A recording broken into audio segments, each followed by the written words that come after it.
Last lecture में हमने पढ़ लिया था कि किसी भी अवयव की जो पूर्णांक घात होती है वो क्या होती है। अब देखिए हमारे उसी अवयव की पूर्णांक घातों के ऊपर डिफाइन है कुछ थ्योरम्स है कि यदि a belongs to g star, order of a is equal to n तथा m एक ऋणात्मक पूर्णांक है तो a की power m is equal to e यदि और केवल यदि m n का गुणज हो, अर्थात m is equal to n q, जहाँ q किससे बिलोंग करेगा, n से।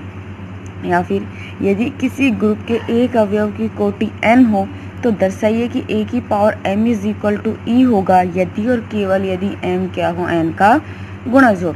ये क्या कह रहा है हमें कि मेरे पास G एक ग्रुप है, A उस ग्रुप G का एक अवयव है, साथ ही दिया हुआ है कि जो A की कोटि है वो क्या है, n है। ये चीज़ें तो डिफाइन है कि G ग्रुप है और A उस ग्रुप G का कोई अवयव है और A की कोटि n है। A की कोटि n दी हुई है यहाँ दोनों में, यानी A की power n is equal to e। तो m एक ऋणात्मक पूर्णांक जो कि पॉजिटिव वैल्यूज होगी, m की नेगेटिव नहीं होगी, कि m एक ऋणात्मक पूर्णांक इस तरीके से है कि a की पावर m है वो भी क्या मिलता है, e मिलता है अगर m n का गुणज हो। यानी हम m को किसकी फॉर्म में लिख सकते हैं, n के गुणज के रूप में लिख सकते हैं, m is equal to n into q. अगर हम सपोज कर ले कि जैसे n है वो क्या है हमारा 5 है, ठीक है, और m मैंने कुछ भी ले लिया, 35 ले लिया, तो 35 को क्या लिख सकते हो, 5 इंटू 7। तो इसी तरीके से हमें डिफाइन करना है m क्या है, n का गुणज है। नाउ प्रूफ देखिए हमारे पास हमें दिया हुआ है कि a की जो कोटि है वो कितनी है, n, यानी order of a is equal to n।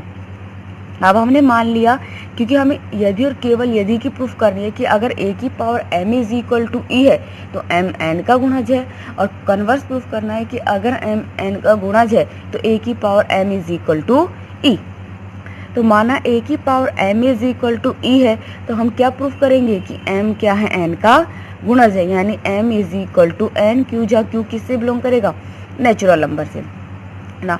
अब हमें दिया हुआ है चूंकि a की पावर m किसके बराबर है, e के, और मैंने आपको कल ही भी बताया था लेक्चर में कि जब इस तरीके से लिखी हुई होगी कि a की power n is equal to e तो इसका मतलब हम इसे लिख सकते हैं कि order of a less than equal to n। तो आपको दिया है कि a की power m is equal to e है, यानी ऑर्डर ऑफ a क्या है, less than equal to m।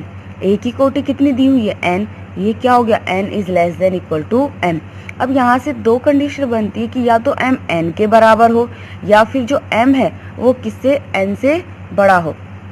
अगर मेरा m n के बराबर है तो ये कंडीशन तो ऑलरेडी प्रूफ होगी कि a की power m is equal to a की power n is equal to e। और अगर m n के ही बराबर है, कोई भी वैल्यूज अगर बराबर होती है, जैसे n इज इक्वल टू 5 ले लिया और m इज इक्वल टू 5 ले लिया, तो 5 को तो आप लिख ही सकते हो 5 इंटू 1। क्लियर है। तो m अगर n के बराबर है तो a की पावर m और a की पावर दोनों किसके बराबर मिल गए, e के, जहाँ e ग्रुप का तत्सम अवयव। अब कंडीशन ये आती है कि अगर m n से बड़ा है, तो अगर m n से बड़ा है तो भागफल प्रमेय से q और r ऐसे पूर्णांक होंगे कि m is equal to n q plus में r, जहाँ r की वैल्यूज किससे लाई करेगी, 0 से n के बीच में। ये मैंने शायद आपको एक थ्योरम में भी समझा दिया था कि भागफल प्रमेय से ये वैल्यूज कैसे आ सकती है।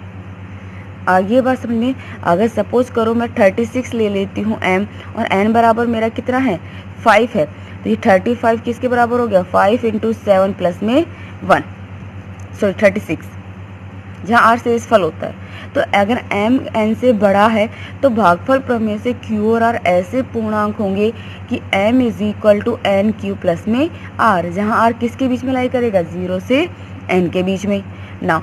अब मैं दोनों को a की पावर में डिफाइन कर रही हूँ, तो अगर आपको भी पता ही होगा कि अगर x is equal to y होता है तो a की power x is equal to a की पावर y हम डिफाइन कर सकते हैं।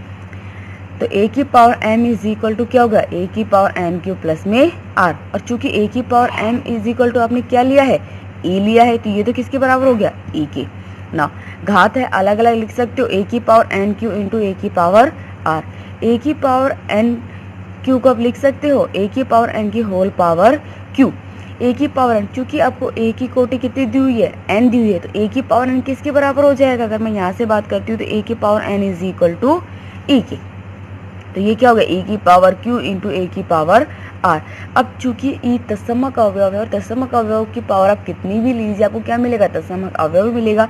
यानी ये हो गया e is equal to a to the power r। चूंकि a की कोटि n है, जहाँ n क्या होता है मेरा छोटे से छोटा धनात्मक पूर्णांक होता है। यहाँ आपको a की पावर r किसके बराबर मिल गया, e मिल गया है। याद रखिए कि a की पावर r किसके बराबर मिला है, e, और r मेरा किसके बीच में लाई करता है, 0 से n के बीच में। तो अवयवों की पूर्णांक में आपने पढ़ा था कि a की पावर 0 किसके बराबर होता है, e के। तो इसका मतलब क्या है कि यहाँ पर मेरा जो r है वो किसके बराबर हो जाएगा, 0 के, तभी तो आपको e मिलेगा, क्योंकि r की वैल्यू है तो 0 से n के बीच में लाइक कर रही है। कंडीशन सामने लिखिए। अब अगर r बराबर 1 2 3 या कुछ भी डिफाइन करते हो तो तत्समक अवयव नहीं मिलेगा। लेकिन मैंने आपको अवयवों की पूर्णांक घात में पढ़ाया था कि a की पावर 0, अगर a की पावर 0 किसके बराबर होता है, e के बराबर होता है। यानी अगर मेरा यहाँ r बराबर 0 हो गया तो a की पावर 0 किसके बराबर हो गया, e के। ना इसमें अब मेरा r अगर 0 तो मैं लिख सकती हूँ m is equal to n q plus 0, यानी m is equal to n q, यानी मेरा जो m है वो किसका गुणज है, n का गुणज है। क्लियर है। अब कन्वर्स प्रूफ करती हूँ। मैंने मान लिया कि m n का गुणज है, तो मुझे क्या सिद्ध करना होगा, a की power m is equal to e होता है। नाउ चूंकि m किसका गुणज है, n का गुणज है, तो मैं m बराबर क्या हो गया, n क्यू। नाउ दोनों को a की पावर में डिफाइन कर सकती हूँ, तो a की power m is equal to a की पावर n क्यू। a की पावर n क्यू को लिख सकती हूँ a की पावर n की होल पावर q। चूंकि मेरी a की कोटि n दी हुई है तो यहाँ पे क्या हो गया, a की power n is equal to e हो गया। ये क्या मिल गया, e की पावर q, और e तत्समक अवयव है, आप इसकी पावर कुछ भी लो आपको क्या मिलेगा, e ही मिलेगा। यानी a की power n is equal to e। यही हमें प्रूफ करना था। क्लियर ये चीज। नाउ नेक्स्ट थ्योरम देखिए हमारी, किसी परिमित ग्रुप के प्रत्येक अवयव की कोटि परिमित होती है तथा यह या तो ग्रुप की कोटि के बराबर होती है या इससे कम। ये क्या कह रहा है, अगर मेरे पास एक ग्रुप है और ग्रुप कैसा है, परिमित ग्रुप है, यानी उसमें अवयवों की संख्या सीमित है, तो हमें प्रूफ करना है कि किसी भी परिमित ग्रुप में प्रत्येक अवयव की कोटि कैसी होती है, परिमित होती है। अगर ग्रुप मेरा परिमित है तो उसमें जितने भी अवयव होंगे उन सभी अवयवों की कोटि कैसी होगी, परिमित होगी, और उन अवयवों की कोटि या तो ग्रुप की कोटि के बराबर होगी या ग्रुप की कोटि से कम होगी। क्लियर है। नॉर्मली अगर मैं आपसे बात करती हूँ तो मैंने आपको एग्जाम्पल समझाए थे जब मैं आपको ग्रुप की कोटि समझा रही थी, ठीक है। अगर मैं बात करती हूँ z is equal to 1 omega omega square, group कैसा है, परिमित है, तो ग्रुप का ऑर्डर तो कितना हो गया, 3। नाउ मैंने यहाँ 1 की कोटि फाइंड की थी, कितनी आई थी, 1। ओमेगा की कोटि कितनी आई थी, 3, और ओमेगा स्क्वायर की कोटि भी कितनी आई थी, 3। अगर मैं यहाँ देखूँ तो इसके 3 अवयव थे, ठीक है। एक अवयव की कोटि तो ग्रुप की कोटि से कम थी और बाकी 2 अवयवों की कोटि ग्रुप की कोटि के बराबर थी। हमें यही अब देखिए, और इसमें ग्रुप के अवयव, ग्रुप परिमित था तो अवयवों की कोटि भी क्या मिली आपको, परिमित मिली है हर एक अवयव की, तीनों अवयवों की। इसलिए आप चाहे 1 -1 आयोटा माइनस आयोटा भी चेक कर लो, वो भी इसे सेटिस्फाई करेंगे। तो मेरी थ्योरम यही कहती है कि अगर मेरा ग्रुप परिमित है तो उसके प्रत्येक अवयव की कोटि परिमित होती है और उन अवयवों की कोटि या तो ग्रुप की कोटि के बराबर होगी या उससे कम होगी, ठीक है ना। अब मैंने मान लिया कि G मेरा क्या है, एक परिमित ग्रुप है जिसका ग्रुपांक है, जिसकी कोटि कितनी है, n है। इस ग्रुप G की कोटि हमने क्या मान ली है, n मान ली है ना। अब मैंने साथ ही माना कि A है वो भी किसका एलिमेंट है, G का ही एलिमेंट है। तो अब A की पूर्णांक घात पे विचार करते, तो A की पूर्णांक घात A बराबर 0 से स्टार्ट होगा। A बराबर 0 जो कि क्या होता है, तत्समक अवयव, A की पावर 1, A की पावर 2 अप टू A की पावर n। ये सारे के सारे किसके अवयव है, इस ग्रुप G के ही अवयव, और G में कुल कितने अवयव हैं, n अवयव है क्योंकि कोटि है। लेकिन मैं यहाँ पे बात करती हूँ A की पावर 1 से लेके A की पावर n, ये तो कितने हो गए, n अवयव हो गए, और एक अवयव ये हो गया, ये कितने अवयव हो गए, n+1। लेकिन यहाँ पर G में कितने अवयव हो रहे हैं, n+1 अवयव है, जबकि G में कितने अवयव होने चाहिए, n अवयव होने चाहिए। इसका मतलब क्या है कि जो ये हमने अवयव डिफाइन किए सारे अलग अलग तो नहीं है, इसमें कम से कम 2 अवयव तो ऐसे होंगे जो क्या है, बराबर होंगे, तभी तो n अवयव मिलेंगे, वरना ये कितने हो गए, n+1 अवयव हो गए। और जबकि ग्रुप में कितने अवयव है, n अवयव है, आगे बात समझ, क्योंकि ये ए की पावर 1 से ए की पावर n अवयव ये हो गए और एक अवयव ये हो गया तत्समक अवयव जो कि ए की पावर 0 पे डिफाइन हुआ है, तो यानी n+1। तो यहाँ पर कम से कम यानी सारे अवयव तो अलग अलग नहीं है, कम से कम 2 अवयव तो ऐसे हैं जो कैसे हैं, बराबर है। और अगर कोई 2 अवयव बराबर है तो यानी इसका मतलब क्या है, फिर इसमें n अवयव होंगे। ठीक है, तो यही है कि माना जी एक परिमित ग्रुप है जिसका ग्रुपांक n है और साथ में मैंने मान लिया कि a जी का अवयव है, तो मैं a की पूर्णांक घात पे डिफाइन करती हूँ जो कि ये है a की पावर 0 से a की पावर n। सभी g के अवयव और g में कितने अवयव हैं, n अवयव है, परंतु यहाँ g में कितने अवयव है, n+1 अवयव है। अतः सभी अवयव भिन्न भिन्न नहीं हो सकते हैं। अतः 2 अवयव a की पावर s और a की पावर s पूर्णांक में डिफाइन कर रही हूँ, तो ये तो तत्समक अवयव रहेगा, बाकी के अवयव हो सकते हैं जो कि g के अवयव है इस तरीके से होंगे कि a की power r is equal to a की पावर s। अब चूंकि a की पावर r किसका एलिमेंट है, g का एलिमेंट है, और g कैसा है, एक ग्रुप है, तो ग्रुप की चारों प्रॉपर्टीज को सेटिस्फाई करेगा। तो अगर a की पावर r g का अवयव है तो इसका प्रतिलोम अवयव g में विद्यमान होगा, तो यानी a की पावर r का होल इनवर्स भी किसका एलिमेंट होगा, g का एलिमेंट होगा। यानी a की पावर -r किसका अवयव हो गया, g का। समीकरण a के दोनों पक्षों में दाईं ओर a की पावर -r से संक्रिया कराइए, तो a की पावर r स्टार a की power -r is equal to a की पावर s स्टार a की पावर -r। ये तो आपको क्या मिल गया, तत्समक अवयव, क्योंकि a की पावर r -r a की पावर 0 जो क्या हो जाएगा, e हो जाएगा। ये हम लिख सकते हैं a की पावर s -r, जहाँ ये s -r 0 से तो बड़ा होगा, क्योंकि अगर आप 0 को डिफाइन कर दोगे तो ऑलरेडी डिफाइन हो चुका है, ये आपको पहले बता चुकी हूँ। ठीक है ना, और n के या तो बराबर होगा या n से छोटा होगा। अब यहाँ पर मैंने मान लिया s -r को k मान लिया, तो a की power k is equal to e, a की power k is equal to e मिला है। तो डेफिनेशन अगर मैं लगाती हूँ तो ऑर्डर ऑफ ए क्या हो गया, less than equal to k। Clear है ना, मैंने s -r को k माना था और ये किससे लेस देन इक्वल टू है, n से तो लेस देन है। ऑर्डर ऑफ ए आपको मिला है less than equal to k, और k क्या है, less than equal to n। Clear है ना। अब देखिए यहाँ पे मेरा जो n था ग्रुप का ग्रुपांक था, मेरा ऑर्डर ऑफ एक परिमित होगा अगर g कैसा हो, परिमित, ग्रुप का कोटि भी कैसी हो, परिमित, तो क्योंकि n क्या थी, ग्रुप की कोटि थी। और ऑर्डर ऑफ ए आपको क्या मिल गया, less than equal to n मिल गया। ऑर्डर ए की कोटि परिमित होगी अगर मेरा g की कोटि भी कैसी हो, परिमित हो। तो order of a less than equal to क्या होगा, ऑर्डर ऑफ g, क्योंकि मेरा जो ग्रुप का ग्रुपांक कितना था, n था। क्लियर है, तो order of A is less than equal to order of G, अर्थात अवयव ए की कोटि या तो ग्रुप की कोटि के बराबर होगी या इससे कम होगी। क्लियर है, आपको थ्योरम समझ में आ गई होगी ना।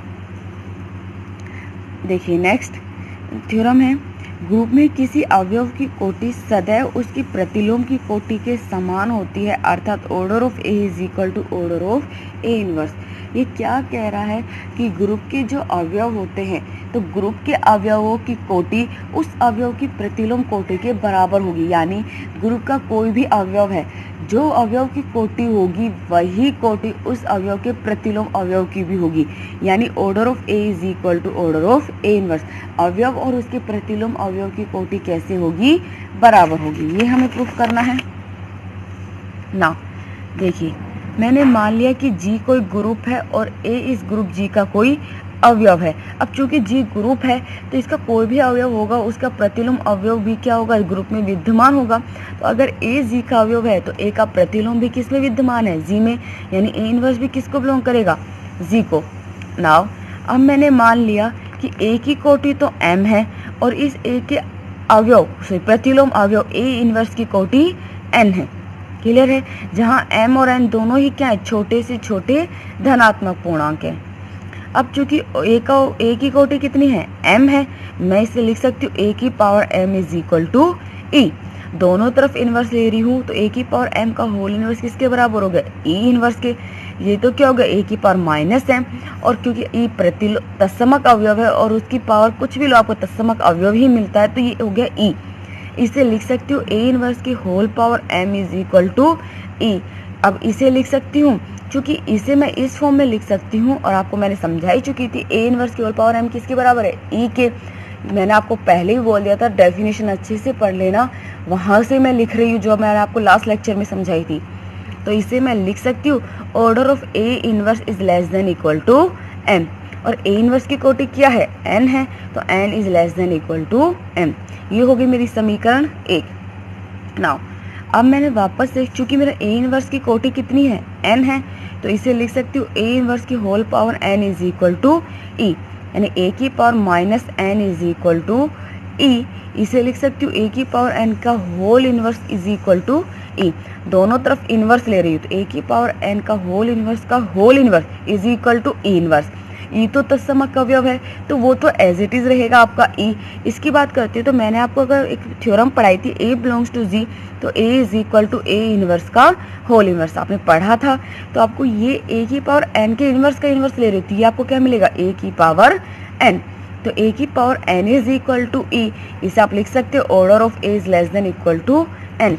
ए की कोटि आपने क्या ली थी, एम, तो यानी M less than equal to N. समीकरण 1 और 2 देखिए, यहाँ N less than equal to M है और यहाँ M less than equal to N है। समीकरण 1 और 2 से एम क्या हो जाएगा, M is equal to N, यानी order of A is equal to order of A inverse, यानी ग्रुप के किसी भी अवयव की कोटि उसके प्रतिलोम अवयव की कोटि के समान होती है। नेक्स्ट थ्योरम देखिए, ग्रुप जी के अवयव ए की कोटि यदि ऑर्डर ऑफ ए से प्रदर्शित हो तो सिद्ध कीजिए कि order of X A X inverse is equal to order of A for all X belongs to G. ये क्या कह रहा है मुझे कि अगर मैं किसी भी ग्रुप के अवयव ए की कोटि को इससे शो करती हूँ, इससे व्यक्त की जाती है, तो मुझे प्रूफ करना होगा कि order of X A X inverse is equal to order of A. जहाँ एक्स है वो किसका अवयव है, वो भी जी का ही अवयव है। ए तो जी का अवयव है ही, एक्स भी किसका अवयव है, जी का अवयव है। नाउ तो देखिए, सबसे पहले मैंने मान लिया कि ग्रुप जी की कोटि को किससे प्रदर्शित करते हैं, ऑर्डर ऑफ ए से, इससे डिनोट करते हैं। और साथ ही मान लिया कि ए की कोटि कितनी है, एन है, अर्थात ए की power N is equal to E, जहाँ एन छोटे से छोटा धनात्मक पूर्णांक है और ए क्या है, ग्रुप जी का तत्समक अवयव है। अब मुझे order of X A X inverse बराबर प्रूफ करना है ऑर्डर ऑफ ए के। तो सबसे पहले मैं इस प्रमेय को सिद्ध करने से पहले गणितीय आगमन सिद्धांत से सिद्ध करूंगी कि एक्स ए एक्स इनवर्स की जो पावर एन होती है वो किसके बराबर होती है, एक्स ए की पावर एन एक्स इनवर्स की। ठीक है, ये क्यों सिद्ध कर रही हूँ ये आपको आगे पता चल जाएगा, क्योंकि मुझे इसकी कोटि को आप उसी तरीके से प्रूफ करोगे जो अभी आपने लास्ट थ्योरम प्रूफ किया। दोनों का कोई एक एक कोटि मान लेना कि एक की एम होगी एक की एन होगी, लेकिन उसके लिए मेरे पास ये कंडीशंस होनी चाहिए। तो सबसे पहले गणितीय आगमन सिद्धांत से मैं ये कंडीशन प्रूफ करूंगी। अब n बराबर 1 के लिए लेती हूँ तो एक्स ए एक्स इनवर्स की पावर 1, तो आप तो इसे लिख ही सकते हो एक्स की पावर 1 ए की पावर 1 एक्स इनवर्स की पावर 1, तो यानी n बराबर 1 के लिए तो सत्य है। अब n बराबर 2 के लिए मैं चेक करती हूँ x A N x inverse का होल स्क्वायर, इसे आप लिख सकते हो X A X inverse into x A X inverse लिख सकते हो। साहचर्यता नियम से इसे लिख सकते हो X A into X inverse x A X inverse. प्रतिलोम अवयव के से एक्स इनवर्स इंटू एक्स किसके बराबर हो गया, ई के बराबर हो गया। और तत्समक के नियम से एक्स ए इंटू ई किसके बराबर हो गया, एक्स ए के। अब आप ये क्या हो गया, एक्स ए इंटू ए एक्स इनवर्स, यानी एक्स ए स्क्वायर एक्स इनवर्स मिल गए। देखो n बराबर 2 था तो एक्स ए स्क्वायर एक्स इनवर्स, n बराबर 1 और n बराबर 2 के लिए सत्य। अब हमने मान लिया कि n बराबर m के लिए प्रमेय कैसी है, सत्य है। अगर n बराबर m के लिए सत्य है यानी एक्स ए एक्स इनवर्स की होल पावर m किसके बराबर हो गया, एक्स ए की पावर m एक्स इनवर्स। अब हम किसके लिए सिद्ध करेंगे कि n बराबर m प्लस 1 के लिए भी ये प्रमेय कैसी हो, सत्य हो। तो एक्स ए एक्स इनवर्स की होल पावर m प्लस 1, देखिए क्या मिलेगा, ये एक्स ए एक्स इनवर्स की power m into x A X inverse लिख सकते हो। समीकरण 1 से ये वैल्यूज किसके बराबर, एक्स ए की पावर m एक्स इनवर्स से मैंने रख दिया। वापस से साहचर्यता नियम से इसे लिख सकते हो एक्स ए की power m into X inverse into x A X inverse. प्रतिलोम अवयव के नियम से ये किसके बराबर हो गया, तत्समक अवयव ई के बराबर हो गया। और तत्समक के नियम से एक्स ए की पावर m इंटू ई किसके बराबर हो गया, एक्स ए की पावर m के। तो एक्स ए की पावर m इंटू ए की पावर m इंटू ए क्या हो गया, ए की पावर m प्लस 1। क्लियर है। तो n बराबर 1, m बराबर m और n is equal to m plus 1 के लिए थ्योरम कैसी है, सत्य है, गणितीय आगमन सिद्धांत से सत्य है। तो यानी x इनवर्स की होल पावर n को हम लिख सकते हैं x की power n x inverse for all n belongs to natural number. Clear है। नाउ अब मैंने मान लिया कि a की कोटि तो n है और x इनवर्स की कोटि m है। नाउ अब x इनवर्स की होल पावर n, इसे लिख सकती हूँ x की पावर n x इनवर्स लिख सकती हूँ। नाउ a की पावर n, a की कोटि मैंने क्या मानी है, n मानी है, और अगर a की कोटि n है तो a की पावर n किसके बराबर हो गया, e के बराबर हो गया, यानी ये क्या हो गया e इंटू एक्स इनवर्स। दशमक अवयव के नियम से x इंटू ई को क्या लिख सकती हूँ, x लिख सकती हूँ x इनवर्स, और प्रतिलोम अवयव के नियम से ये किसके बराबर हो गया, e के बराबर।